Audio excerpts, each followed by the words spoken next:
दोस्तों गुड़हल, जिसे इंग्लिश में हिबिस्कस और कई सारे इसके नाम है, जासवंत भी कहा जाता है, लंका जवा भी कहा जाता है। तो इसके बहुत सारे नाम हैं और बहुत सारे इसके फ़ायदे हैं। तो इसे बहुत ज़्यादा होम गार्डनिंग में सबसे ज़्यादा पसंद किया जाने वाला ये फ्लावरिंग प्लांट होता है, क्योंकि धार्मिक दृष्टि से पूजा पाठ में इसे चढ़ाया जाता है। कई सारे देवी देवताओं को अर्पित किया जाता है, उसके कारण बहुत ज़्यादा पसंद किया जाता है। दूसरा क्या है कि इसे घर के लिए बहुत ही शुभ माना जाता है। इसे अपने घर में, अपने गार्डन में लगाना बहुत ही शुभ माना जाता है और साथ ही साथ ये एयर प्यूरीफायर भी होता है। और तीसरा कारण है कि इसका मेडिसिनल वैल्यू बहुत ज़्यादा है। इसका हेयर ऑयल बनता है, इसका फेस पैक बनता है, इसके फूल को खाने से पेट की बीमारी दूर होती है। तो इसके कारण भी ये जो देसी हिबिस्कस है इसे बहुत ज़्यादा पसंद किया जाता है। वैसे इसके जो कई वैरायटी जो होते हैं, हाइब्रिड वैरायटी होते हैं, उसमें बहुत सारे कलर्स होते हैं, लेकिन देसी हिबिस्कस में केवल 4 कलर होते हैं: रेड, येलो, पिंक और वाइट। और सबसे ज़्यादा रेड कलर पसंद किया जाता है। तो यदि आप नए नए अभी लगाने वाले हैं, गार्डनिंग करने वाले हैं, और आपको यदि हिबिस्कस के प्लांट लगाना है तो आप देसी हिबिस्कस से शुरू कीजिए। उसके बाद ये हाइब्रिड हिबिस्कस में भी कई सारी प्रजातियां पाई जाती है और कई सारे इसमें कलर्स पाए जाते हैं। कलर्स भी ऐसे ऐसे होते हैं, पिंक में वाइट, वाइट में पिंक, येलो में पर्पल, है ना, बहुत सारे कलर्स होते हैं। और सारे के सारे कलर्स ये डबल पेटल वाले होते हैं, सिंगल पेटल वाले भी होते हैं।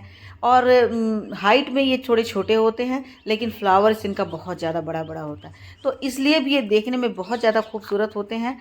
तो आज इसी हाइब्रिड हिबिस्कस या देसी हिबिस्कस की कुछ केयर टिप्स के बारे में आपको बतलाना चाहती हूँ कि यदि आपने अपने घर में हिबिस्कस का पौधा लगाया हुआ है और उसमें फ्लावरिंग नहीं हो रही है, क्योंकि हिबिस्कस जितना ज़्यादा पसंद किया जाता है उतना ही ज़्यादा इसमें प्रॉब्लम भी आते हैं। और ख़ासकर मार्च और अप्रैल के महीने में तो इसमें बहुत सारे पेस्ट लग जाते हैं, मिलीबग लग जाते हैं और कई बार इसमें फ्लावरिंग भी नहीं होता है। तो आज का मेरा टॉपिक है कि हिबिस्कस में फ्लावरिंग कैसे लाई जाए, हिबिस्कस में ज़्यादा से ज़्यादा फ्लावरिंग कैसे हो, बड़े बड़े फ्लावर कैसे हों, और कैसे हम इसके पेस्ट को दूर कर सकते हैं।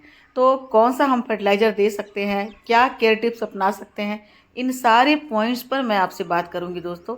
और साथ ही साथ ये भी दिखलाऊंगी कि जिस समय उसमें कलियां आ रही हो या उसके फ्लावर छोटे छोटे हों, तो उस समय आप उनमें कौन सा फर्टिलाइज़र डाल सकते हैं जिसके कारण उसके फ्लावर बड़े हो जाएं और उनकी कलियां यदि आई हुई हैं तो कलियां बहुत अच्छे से खिल पाएँ।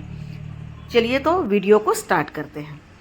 अब दोस्तों, यदि आप बजट में गार्डनिंग करना चाहते हैं और आप कोई भी रासायनिक केमिकल चीज़ का उपयोग नहीं करना चाहते हैं, तो हिबिस्कस के पौधे में आप अपने घर से कुछ ऐसे तत्वों को, पोषक तत्वों को ले सकते हैं जो बड़ी ही आसानी से आपके घर में मिल जाता है। लेकिन उसका असर इतना ज़्यादा होता है कि रिजल्ट देखकर आप चौंक जाएंगे। मतलब आप सोच भी नहीं सकते हैं कि उससे हमें, ये देखिए, ये अडेनियम के बीज हैं जो हमारे घर में फट चुके हैं और सारे पौधों पर फैले हुए हैं। तो ढेर सारा पौधा लगाने का एक फ़ायदा होता है कि तरह तरह के बीज मिलते रहते हैं।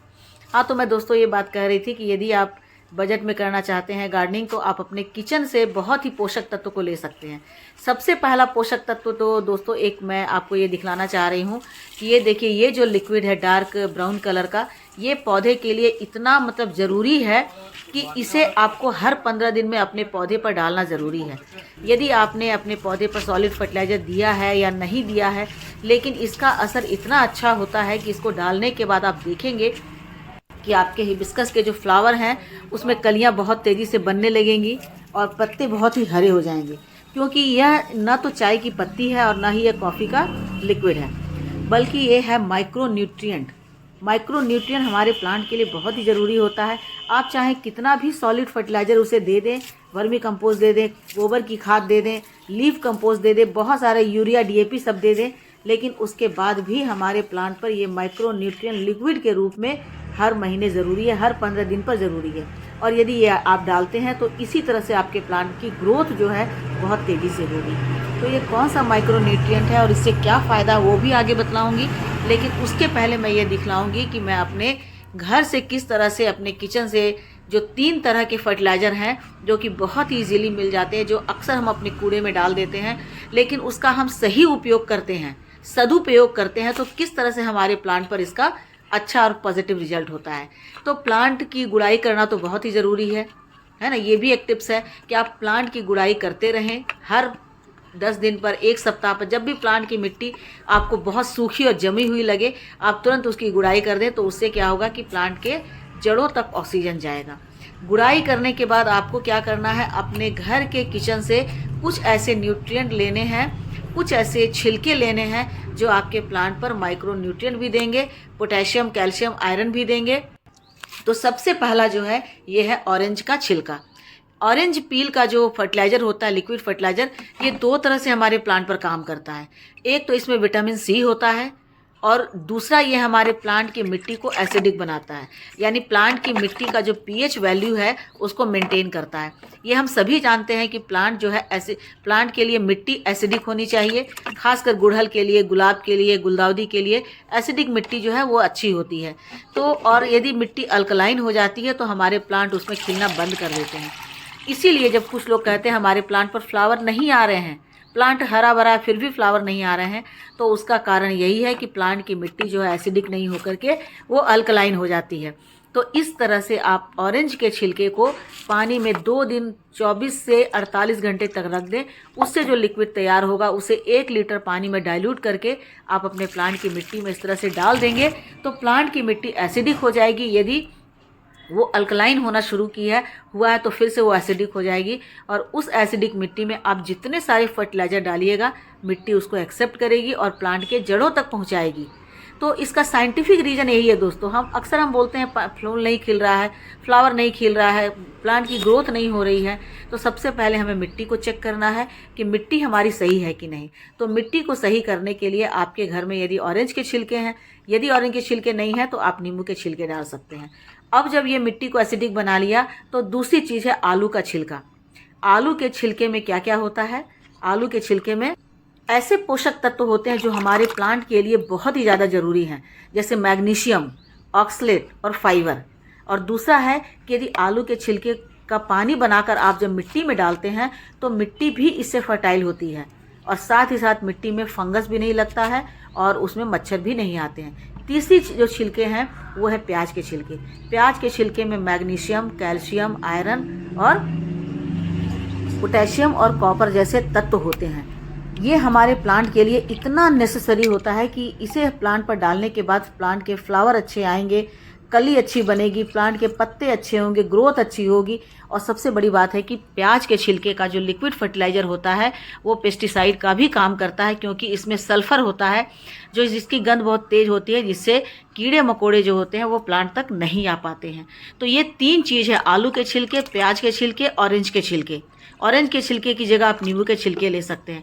तो ये तीनों के छिलके को मिला करके आप 24 से 48 घंटे तक रख देते हैं। उसके बाद जो लिक्विड तैयार होता है उस लिक्विड को आप 1 लीटर 2 लीटर पानी में डाइल्यूट करके और सारे प्लांट पर डालते हैं, और साथ ही साथ प्लांट के पत्ते पर इसका छिड़काव करते हैं तो बहुत असर होता है।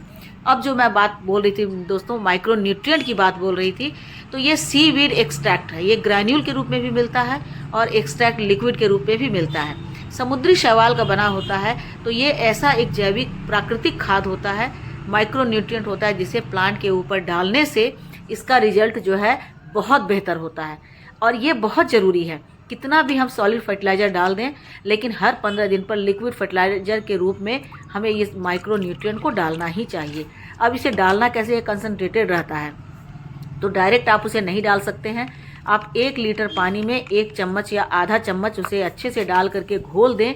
उसके बाद आप सारे प्लांट की मिट्टी में डाल दें। जितने भी आपके सब्जियों के प्लांट हैं, फ्रूट के प्लांट हैं, फ्लावरिंग प्लांट है, डेकोरेटिव प्लांट है, इंडोर प्लांट है, आउटडोर प्लांट है, सभी प्लांट में आप इस माइक्रो न्यूट्रिएंट का यूज़ कर सकते हैं, क्योंकि ये बहुत ही ज़्यादा असरकारी है और बहुत ही ज़्यादा सेफ है। तो इसे आप सब तरह के प्लांट में डाल सकते हैं। खासकर गुड़हल के प्लांट में, जो फ्लावरिंग प्लांट होते हैं, जो हेवी फीडर होते हैं, उसमें आपको हर 15 दिन में इसे डालना बहुत ही ज़्यादा ज़रूरी है, क्योंकि इसको डालने के बाद हमारे मिट्टी जो है वो बहुत ज़्यादा फर्टाइल हो जाती है और सभी तरह के पोषक तत्व को एब्जॉर्व करके और प्लांट के जड़ों तक पहुंचाती है, जिससे हमारा प्लांट बहुत ही ज़्यादा हेल्दी हो जाता है। तो यही एक चीज़ है ऐसा जो कि आपको हर 15 दिन पर डालना है। हम चाहे कितना भी सॉलिड फर्टिलाइज़र डाल दें, लेकिन माइक्रो न्यूट्रिएंट के रूप में लिक्विड फर्टिलाइज़र है ना, वो आपको डालना बहुत ही ज़्यादा ज़रूरी होता है। खासकर जब पौधे की ग्रोथ होने लगती है, उसमें कलियाँ धीरे धीरे बनने लगती है, नए नए पत्ते आने लगते हैं, उस समय आप इसे सभी प्लांट पर डाल सकते हैं। जैसे एक कनेर है, ओलियंडर, इसमें भी कली आ रही है, आप इसमें भी डाल सकते हैं। गुलदाउदी में भी डाल सकते हैं, आपकी सब्जियों के प्लांट लगे हैं उसमें भी डाल सकते हैं, और भी जितने भी फ्लावरिंग प्लांट हैं आप सभी में डाल सकते हैं। उसका रिजल्ट आप देखेंगे कि कितना बेहतर होता है। तो इस तरह से आपके पास यदि समय नहीं है तो ये आप ऑनलाइन मंगवा सकते हैं, किसी भी कंपनी का हो, किसी भी ब्रांड का हो, आप उसे ऑनलाइन मंगवा सकते हैं और बहुत ही चीप रेट में मिलता है। मतलब 250 ऐसा ही इसका कुछ रेट होगा, और यदि एक बार इसे ले आते हैं तो 1 साल तक आपके प्लांट पर ये डाला जा सकता है, क्योंकि हार्डली 1 चम्मच 1.5 चम्मच ही लगता है 2 लीटर 3 लीटर पानी में। तो इससे बहुत दिन तक चलता है और इसका रिजल्ट बहुत बेहतर होता है। तो ठीक है दोस्तों, आज के लिए बस इतना ही। वीडियो अच्छी लगी हो तो लाइक शेयर कमेंट कीजिए। मेरे चैनल पे नए हैं तो मुझे सब्सक्राइब भी कर लीजिए। मिलती हूँ अगले वीडियो में फिर से एक नई जानकारी के साथ, एक नए टिप्स के साथ। आपको पसंद आए तो ज़रूर हमें कमेंट में बताइए कि आपको मेरे टिप्स कैसे लगते हैं। तो ठीक है, फिर मिलती हूँ अगले वीडियो में एक नई जानकारी के साथ। तब तक मेरे साथ बने रहें और अपना ढेर सारा ख्याल रखें। Thank you.